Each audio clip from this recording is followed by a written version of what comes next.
ఆంధ్ర తెలంగాణలో తక్కువ ఫీజులతో high quality results ఇస్తున్న ఏకైక సంస్థ Tirumal IAS institute. Welcome to Suman TV. Bank లోన్ల పరిస్థితి ఏంటి? హైడ్రా కూల్చివేతలు ఎక్కడైతే జరిగాయో అక్కడ ఏ ఇళ్ళు అయితే కూలిపోయాయో అక్కడ బ్యాంకు లోన్ల పరిస్థితి ఏంటి అనేది ఇప్పుడు అతిపెద్ద ప్రశ్నగా మారుతోంది. చాలాసార్లు మనం హైడ్రా కూల్చివేతల తర్వాత విక్టిమ్స్ వాయిస్ విన్నాం. వాళ్ళు చెప్తున్నారు బ్యాంకు లోన్ ఇచ్చింది, జిహెచ్ఎంసీ పర్మిషన్ ఇచ్చింది, హెచ్ఎండిఏ పర్మిషన్ ఇచ్చింది, లోకల్ నీటిపారుదల శాఖ అధికారులు పర్మిషన్లు ఇచ్చారు. ఇన్ని పర్మిషన్లు ఇచ్చిన తర్వాత కూడా మా ఇల్లు ఎఫ్టీఎల్లో ఉంది, అనుమతి లేని నిర్మాణం అని ఎలా కూల్చివేస్తారని బాధితులు అంటున్నారు. ఈ ప్రశ్నలు కేవలం హెచ్ఎండిఏకి, ఇది హైడ్రాకి మాత్రమే కాదు, ఈ ప్రశ్నలు బ్యాంకులకు కూడా ఇప్పుడు ఎదురవుతున్నాయి. అట్ ది సేమ్ టైం ఏదైతే చాలాసార్లు చూసాం, ఒక వ్యక్తి అయితే ఇవాళ గృహప్రవేశం చేశారు, తెల్లారిలోపు ఇల్లు కూల్చేశారు. ఇంకో వ్యక్తి అయితే ఇల్లంతా సర్దుకొని వచ్చాడు, కనీసం సామాన్లు సర్దుకుంటామంటే కూడా దానికి టైం ఇవ్వలేదు. హైడ్రా అధికారులు చెప్తున్నారు అన్ని పేదలని టార్గెట్ చేసి ఎక్కడా కూల్చివేయట్లేదు, అన్ని పరిశీలించిన తర్వాత అక్కడ వేరే యాంగిల్స్ చూసిన తర్వాతే కూల్చివేతలకు అనుమతులు ఇస్తున్నామని చెప్తున్నారు. మొత్తానికి నోటీసులు ఇవ్వకుండా ఇళ్లను కూల్చివేయడం అనేది ఇప్పుడు అతిపెద్ద ప్రశ్నగా మారుతుంది. ఇప్పటి వరకు మొత్తం హైడ్రా ఇప్పటి వరకు దాదాపు 27 ప్రాంతాల్లో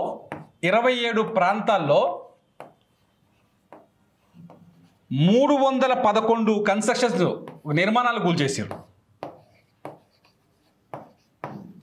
27 ప్రాంతాల్లో 311 నిర్మాణాలు కూల్చేశారు. ఇక్కడ మొత్తం 111.2 ఎకరాలు రికవరీ చేశారు. ఇదంతా చెరువుల భూమి. 111.2 ఎకరాల భూమిని రికవరీ చేసినట్టుగా తెలుస్తోంది. మొత్తానికి హైడ్రా చేస్తున్నది మంచి పనే, కానీ ఆ మంచి పని వెనుక పేదవాళ్ళ కన్నీళ్లు కూడా కనిపిస్తున్నాయి, వాళ్ళ ఏడుపులు వినిపిస్తున్నాయి, వాళ్ళ బాధలు స్పష్టంగా జనానికి అర్థమవుతున్నాయి. దీనికి పరిష్కారం ఏంటి అన్నది ఇప్పుడు అతిపెద్ద ప్రశ్నగా మారింది.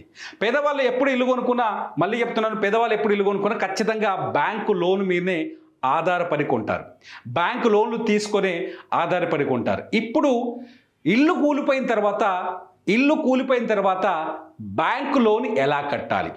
ఇంట్లో ఉండే పరిస్థితి లేదు, లోన్ కట్టే పరిస్థితి లేదు. బ్యాంకులేమో లోను కట్టాల్సిందే, ఈఎంఐ చెల్లించాల్సిందే అంటున్నాయి. ఆర్బీఐ గైడ్లైన్స్ ప్రకారం ఒకవేళ కన్స్ట్రక్షన్ కూల్చివేసినా లేకపోతే అనుమతి లేకపోయినా దానికి బాధ్యత కస్టమరే వహించాలి అని చెప్పేసి బ్యాంకులో ఉన్న కొంతమంది నిపుణులు మనం మాట్లాడినప్పుడు అదే విషయాన్ని చెబుతున్నారు. సో ఇప్పుడు సామాన్యుడికి దారేది అనేది అతిపెద్ద ప్రశ్నగా కనిపిస్తుంది. అయితే బ్యాంక్ లోన్ల విషయంలో చాలా స్పష్టంగా ఇంతకుముందు చెప్పాను వేరే వీడియోలో, జిహెచ్ఎంసీ అనుమతి, హెచ్ఎండిఏ అనుమతి ఉన్న చోటనే ఈ బ్యాంకులు లోన్లు ఇచ్చాయి. సో బ్యాంకులు ఏమంటున్నాయి, జిహెచ్ఎంసీ హెచ్ఎండిఏ అనుమతి ఉంది కాబట్టి మేము లోన్ ఇచ్చామని చెప్తుంది. అయితే ఇందులో ఎక్కువగా లోన్ ఇచ్చిన బ్యాంకులు ఏందో తెలుసా? ఎన్బిఎఫ్సిలు,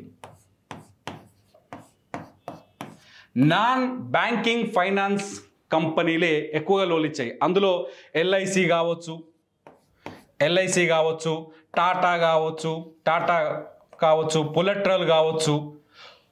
పులెట్రోల్ అని ఒకటి ఉంటుంది, పులెట్రోల్ కావచ్చు, బజాజ్ కావచ్చు. ఇలే ఎవరైతే ఈ కొంచెం అనుమతులు అటు ఇటు ఉన్న చోట, మల్లంపేట దగ్గర కూల్చేసిన విల్లాలకు ఎక్కువగా లోన్లు ఇచ్చింది ఎల్ఐసి. వీళ్ళకి రికవరీ ఎలా అనేది ఇప్పుడు పెద్ద తలనొప్పిగా మారింది. 1-2 కాదు, కోట్లు, 100 కోట్లు. ఇప్పటి వరకు ఈ 311 నిర్మాణాలు కూలిపోయినాయి కదా. ఈ 311 నిర్మాణాల విలువ దాదాపు 3 నుంచి 4 వేల కోట్లు అయి ఉంటుంది.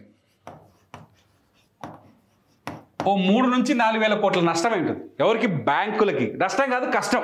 ఇప్పుడు ఇంకా నష్టంగా దాకా పోలే కథ, కానీ 3 నుంచి 4 వేల కోట్ల వరకు కష్టం ఇరుక్కుపోయినట్టుగానే చెప్పొచ్చు. ఇందులో మామూలు వాళ్ళ పైసలు కూడా 1000 కోట్లు ఉంటాయి ఈజీగా.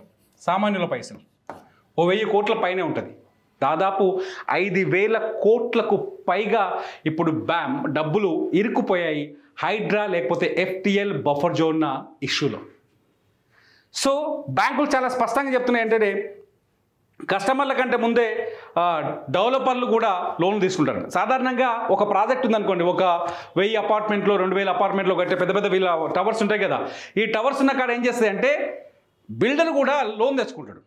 బిల్డర్ ముందే పోయి లోన్ తెచ్చుకుంటాడు. ఏ బ్యాంకు, ఐసిఐసిఐకో లేకపోతే హెచ్డిఎఫ్సికో లేకపోతే యాక్సిస్ బ్యాంకో లేకపోతే ఇంకేదో బ్యాంకో బిల్డర్ పోయి లోన్ తెచ్చుకుంటాడు. ఆయన ఏం తెస్తాడు, మినిమం 100-200 కోట్లు తెస్తాడు.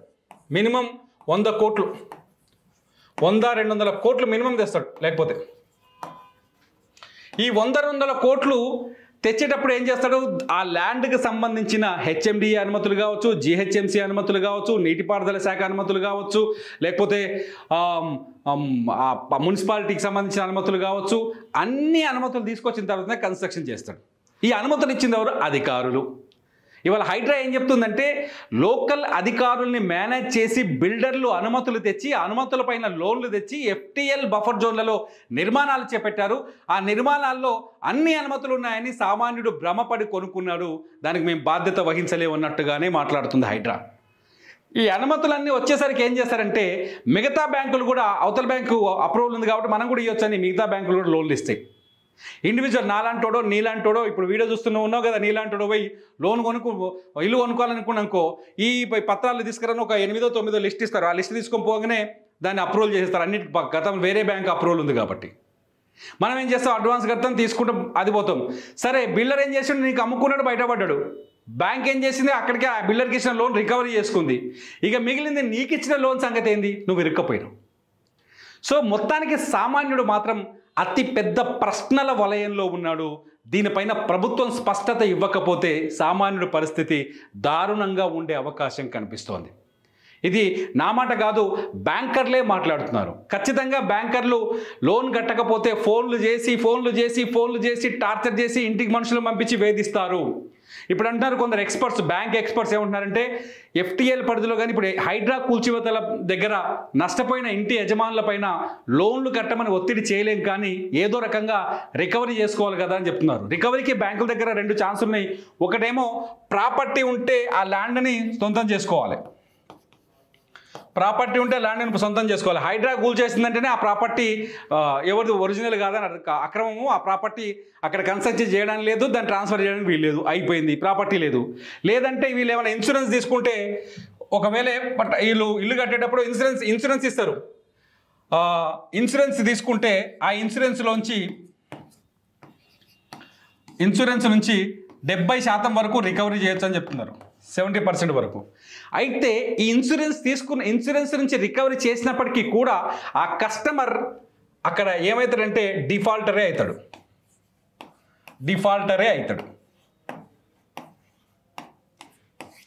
ఇన్సూరెన్స్ రికవరీ చేసినప్పటికీ కూడా డిఫాల్టర్ అయ్యే అవకాశం కనిపిస్తుంది. అట్లాగే లోన్ ఇచ్చిన అకౌంట్స్ అన్నింటినీ NPL చేస్తారు, నాన్ పర్ఫార్మింగ్ అకౌంట్స్.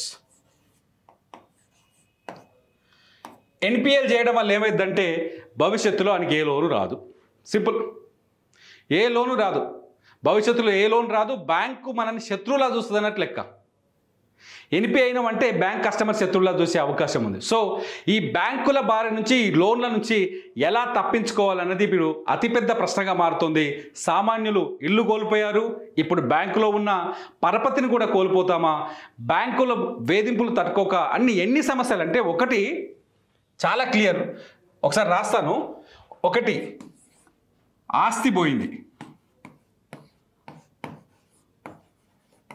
పోయింది. 2, అప్పిచ్చే బ్యాంకులు పోయినాయి, అప్పిచ్చే బ్యాంకులకు నమ్మకం పోయింది.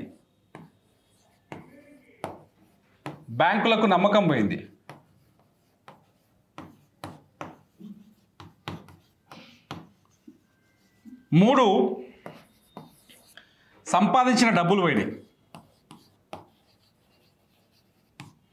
డబ్బు పోయింది.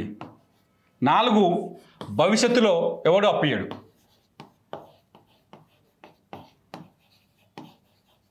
అప్పు దొరకదు.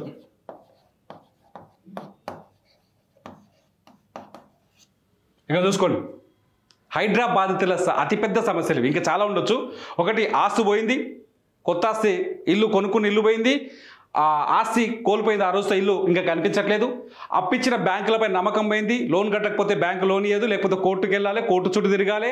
3ది వచ్చేసి ఇన్సూరెన్స్ కవర్ చేసి NPAగా మిగిలాలి, సిబిల్ పోతుంది, సిబిల్ పోతే బ్యాంకులకు మన మీద నమ్మకం పోతుంది. నాలుగోది వచ్చేసి కష్టపడి బ్యాంకు లోన్ మొత్తం తేడు కదా, ఎంతో కొంత అడ్వాన్స్ సగం కొంత డిపాజిట్ మనం కట్టాల్సి ఉంటుంది కదా, అవి కష్టపడే డబ్బులే ఉంటాయి, దాచుకున్న డబ్బులు అయితే ఎవరికి ఉంటాయి, ఆ కష్టపడి సంపాదించిన డబ్బులు పోయినాయి. ఇక పోతే భూమి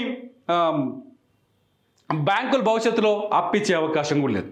సో పరపతిని కూడా కోల్పోతున్నారు. సో హైడ్రా విక్టిమ్స్ పరిస్థితి ఇది. ఈ హైడ్రా చెరువుల్ని కాపాడాలనే సదుద్దేశంతో సామాన్యులు కూడా సమస్యలోకి వచ్చారు. దీనిపైన ప్రభుత్వం ఎటువంటి నిర్ణయం తీసుకుంటుందనేది ఆసక్తికరంగా మారింది. ప్రభుత్వం ఇటువంటి పరిస్థితుల్లో ఏం చేయాలనేది మీరు కామెంట్ చేయండి. మీ కామెంట్స్ పైన వీడియో చేయడానికి నేను ప్రయత్నిస్తాను. చూస్తూనే ఉండండి సుమన్ టీవీ.